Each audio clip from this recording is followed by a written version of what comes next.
Hey everyone, it's Michelle Caruana, host of the Marketing Junkie podcast. And in today's video, I'm going to share another one of my favorite clips from one of my favorite interviews that I've done on my podcast. Now, as you likely know, if you follow this channel, and don't forget to subscribe if you do not follow this channel, but as you guys know, I have multiple membership sites and I've interviewed a lot of different membership site owners on this channel. However, something that I haven't dabbled too much into is subscription boxes and physical product membership. So Allison is going to share all about her business journey. She's going to be extremely candid about what she did right, what she did wrong, what advice she would have for people looking to start either a physical product business or specifically a subscription box business. And this is just a clip from our full hour-long interview. So if you're interested in learning more of Allison's business journey, where she's going in 2022 and beyond, and really all the ins and outs of the subscription box world and how she mails hundreds of boxes out every single month, then definitely go to the description of this video. I have our full interview on my podcast linked there. All right, here's a clip of my interview with Allison. And so, I mean, really, it's progressed into this kind of machine now that is very well oiled. I plan quarterly. I have a team. I still pack out of my house, but I make it a party and I make it fun. There's mimosas and snacks and lunch and everything else for my moms. I hire stay-at-home moms in my community that they make up my team who fulfill all of boxes for me. So I send out a spreadsheet at the first of the month. All the jobs that I need are on there. First come, first serve. They come pick up all the supplies at my house. Prep them at home and then bring them back on packing day. We have a packing party, pack all the boxes, label them, ship them, all the kinds of stuff like that. Building out a team is another thing that I wish I did a million times sooner, because my moms that work for me are saved my life. And I literally cannot fathom how I actually fulfilled 150 probably was the marker of me being like, this is literally impossible. I can't do this. I can't do this on my own. I can't pack all these things. I can't cut all this ribbon. I can't like count out googly eyes and continue running the other aspects of my business at the same time. I need help. So wholesale, being smart with what you buy, and you're knowing your margins, and literally to the penny, I know how much those boxes cost. And then get listening to your customers and hiring a team. Those are my three biggest mistakes, things I wish that I did sooner when starting this business. And it's probably nice that you're able to kind of not only give back to your community, but also hire stay-at-home moms, because they're also a lot of times probably your ideal customer. So they probably have a lot of insightful feedback and add a lot of value there as well. Almost all the moms are subscribers themselves. So I'm like, take your box. And then I'm like, yeah, I just saved $8 shipping. So I didn't have to ship it to the neighborhood across from me. And yeah, they have a lot of insight, and like a lot of them are like, oh my gosh, these are good. Like my kids are going to die over these plates, or this game's so fun. I can't wait to play. So it's fun to get that feedback also, but it also, I did a call out to Facebook groups of my community and different mom groups, and I had so many people asked to do this, and I asked why. Like I had a Google for after I got so many messages, and I was like, whoa, I don't need like 80 people. I need like 5. And I sent out a form to kind of filter through all, who was actually serious and who would commit and everything like that. And the overwhelming response was, I just need something to do. I want something to do. And I was like, moms are not okay. We need like this. There's something that needs to happen. And if they can make a little bit of cash once a month, it's not like they're, making a salary. But if they can get some quick cash once a month for fulfilling orders while they're nap time, bedtime, doing it in the fringe hours of their life, like I did, then they're like, game on. Like totally, I can cut tissue squares. I can like use the paper cutter. I can count the googly eyes. Like I'm just watching a show. Yeah, like, fun. I'm jealous. It sounds fun. Yeah, I don't know that they would say that all the time, but yeah, I'm like, sorry guys, this one was like a bummer. They're like, whatever, they're the best. Like they're so fun, and now we're like friends. I get to see them every month when we have our packing party and stuff, and so it's fun to see it transition into help, and like why I didn't do that sooner. And, pay that $15 an hour sooner is beyond me and my control freak self. But that is, I mean, in all aspects of Allison Carter Celebrates, not hiring earlier is my biggest regret in every aspect of my business. Interesting. My regret is the opposite. I hired too early and then I scaled. So that's interesting. We all kind of converge at the perfect medium from different things. But you mentioned that 150 boxes was kind of like your turning point. If you feel comfortable sharing, do you have like a guesstimation of where you're kind of at now in terms of monthly subscription boxes? Yeah, I'm just over 300. So I started my first one was Halloween, and I capped it at 30 to like see what that even felt like. And so 30, and so yeah, so it's about just under 2 years, just about 2 years from 30 to 300. So growth is looking pretty good and continues to do so. Like it definitely doubled, if not tripled, in the start of COVID. That first Easter was a big game changer for subscribers and continuing on. And then that following year, I did a holiday bundle, which was, I did my Black Friday sale in September. And so it was Halloween, Thanksgiving, and December, or Christmas, the 3 heavy hitters, 1 3-month, 3 prepaid subscription. And that really took off. And then I have pretty good loyal like subscriber base. I don't have a huge churn rate, which first in subscription box world means your reoccurring people don't reoccur. But I have a pretty high or a low churn rate. And so I have pretty loyal people. And so, yeah, so I've got some ideas on new customer acquisition and different things like that moving next year. 500 is my like big goal. Like that's kind of been the number that I've been chasing. Ideally, I would love to get out. Yeah, I would love to get out of my house if I can, like, and not have crinkle paper take over my life and the paper shred and boxes everywhere. And ideally, I would like to have my own little warehouse that's still in my community, but just not have to take over my house one weekend a month.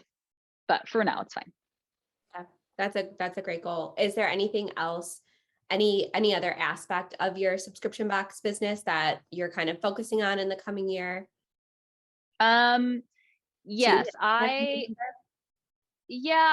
well, one, I'm really diving way more into affiliates and referrals from my current customers, and figuring out what a give back looks like in terms of what an affiliate give back looks like for them to give their followers or their people a discount while also getting a commission. And then what that also, like what the gift or point system or something like that looks like for my current subscriber base.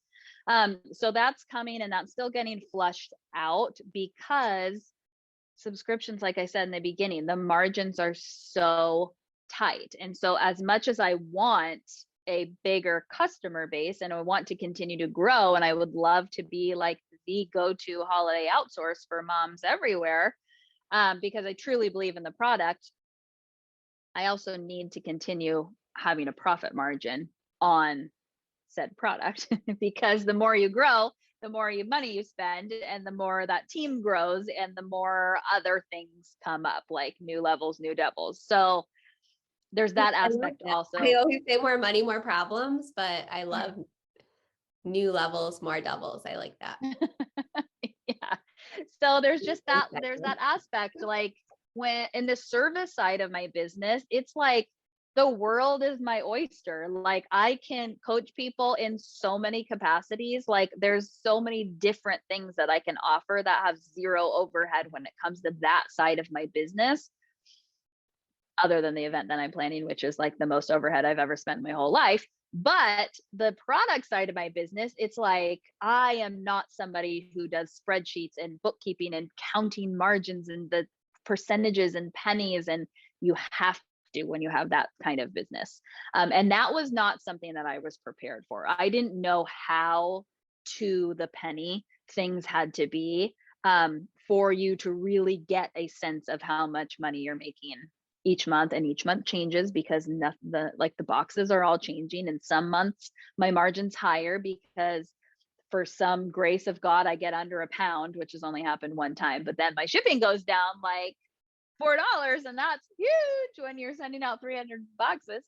And so there's just little kind of like tweaks and gives and takes and different things. And some, I find that most months just kind of wash each other out, but it's all a game, and it's all something of what's my customers are going to love these plates, or this game is going to be I'm excited to see what they're going to say about this, if their kids are going to resonate with this, or if I should have went with the safer option. Like, it's fun for me and my type of style and brain activity to constantly be able to create and test and try and innovate, and then, kind of pivot. I like that every month is something different. Oh, that's really cool. So do you get a lot of people sharing and tagging you when they actually use the activities all the time? Yes, and that is a goal of getting a lot more and more incentivizing to do more of that. I've also find it really hard because a lot of my subscribers are personal accounts, and so I can't see the tags. And so people don't know that. And so people don't realize, because they don't use Instagram for business. They're just, like posting pictures of their kids or their travels or different things like that. And so they don't know the rules.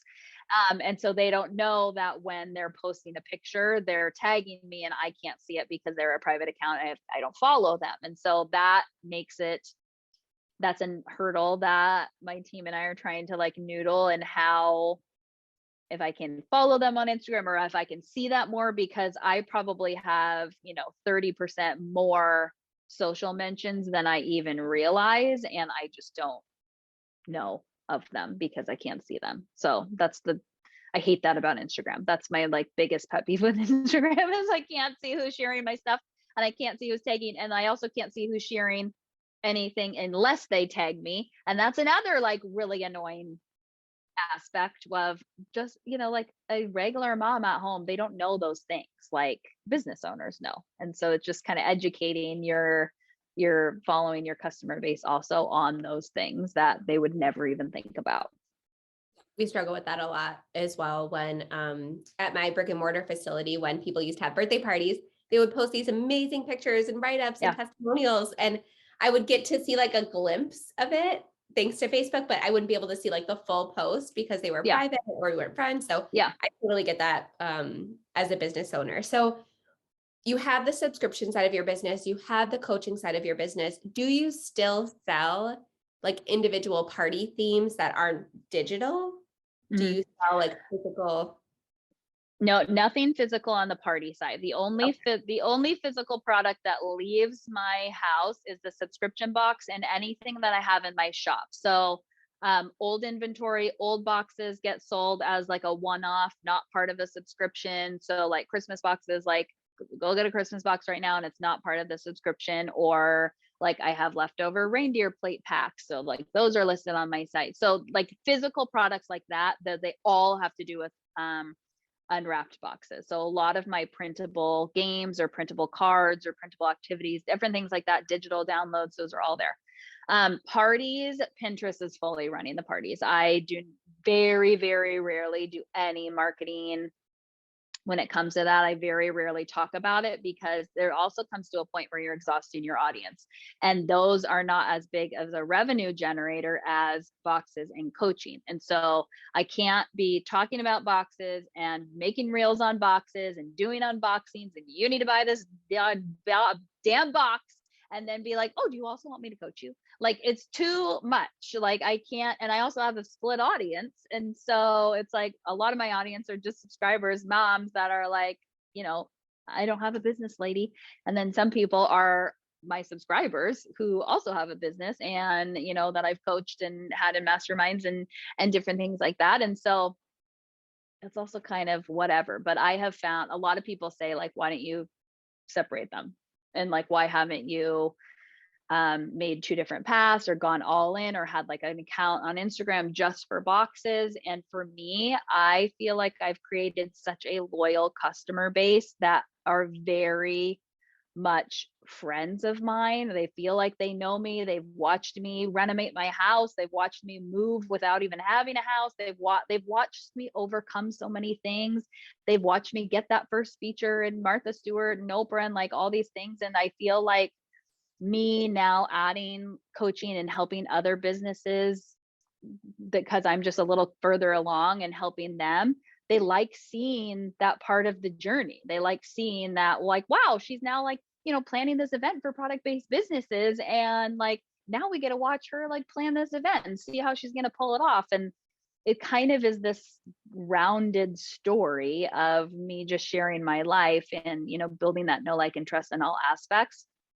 So as hard as it is and how I feel like I'm selling constantly, and I hate that feeling, I do kind of like just knowing that my people are here for me and they support me and will share my things and are into, encourage me in me. And that's a testament to the little community that I've had the pleasure of building. And I'm so honored that they're along for the ride, which is quite the ride.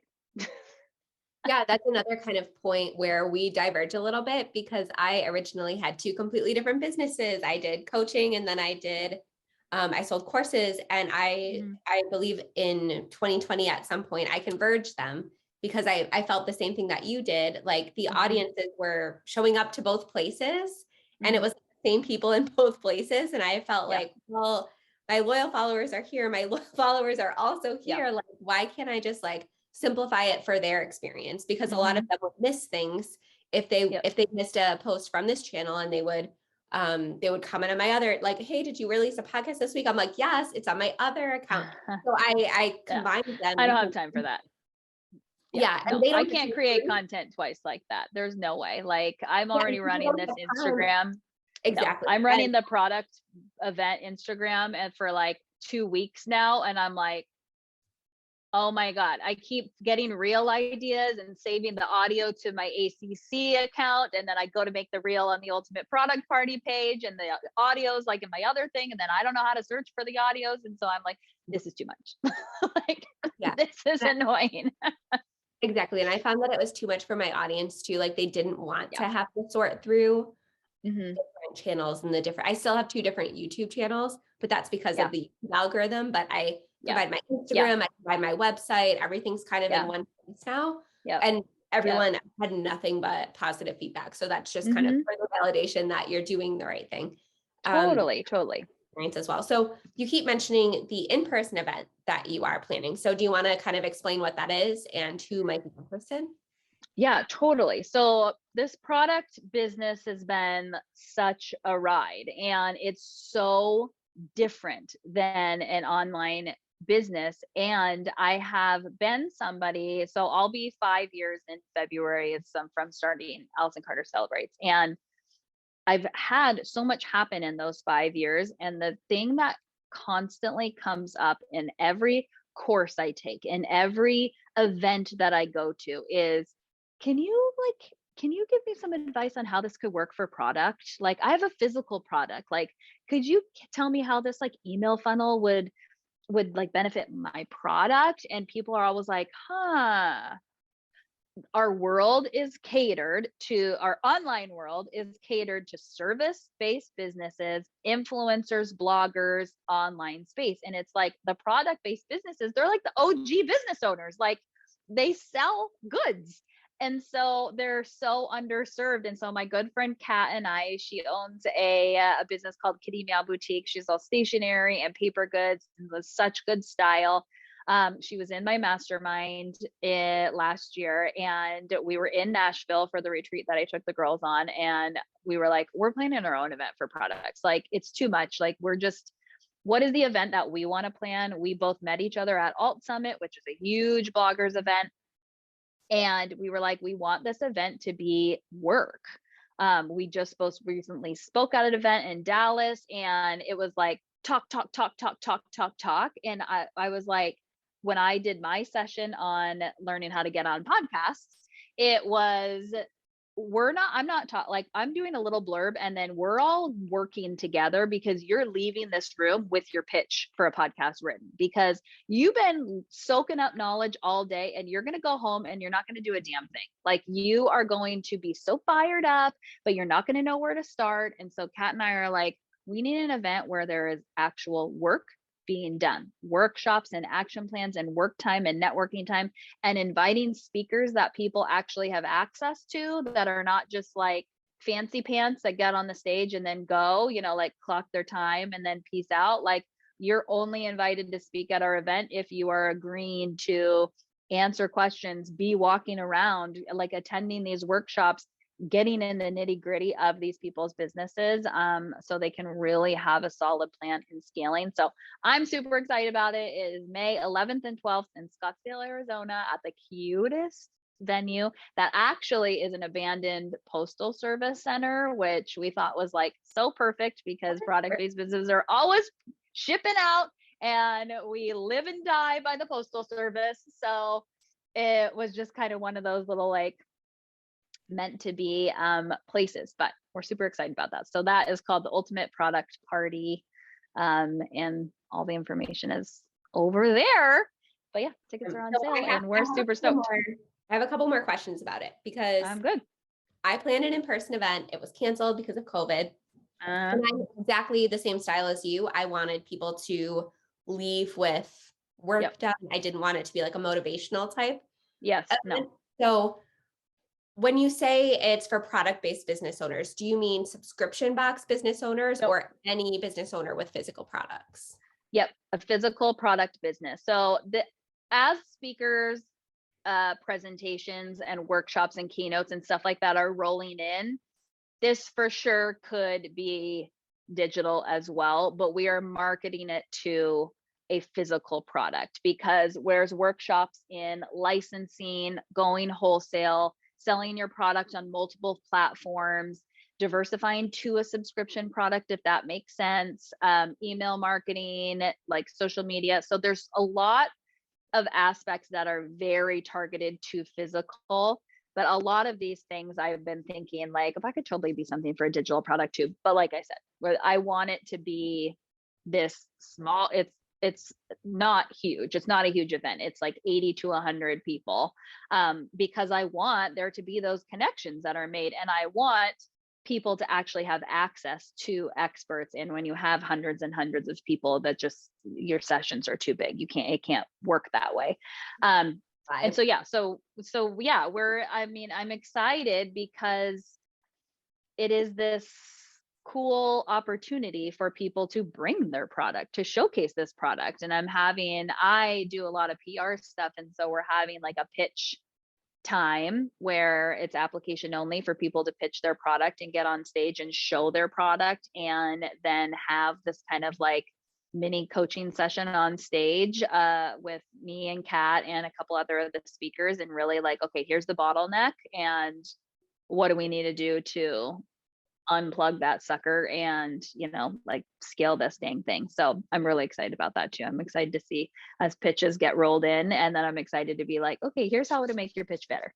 All right, that was the clip of the interview that I did with Allison. And like I said in the introduction, it is one of my favorite interviews and conversations I have ever done on my podcast. So if you want the full hour-long interview, go ahead and click the link in the description of this video. Go over to my podcast. Don't forget to subscribe here. Don't forget to subscribe there. I put out new content every single week. And as always, if you have a comment, if you have a question, feel free to comment on this video, or all of my contact information and Instagram, all that good stuff is also linked in the description of this video. All right, have a great day, guys.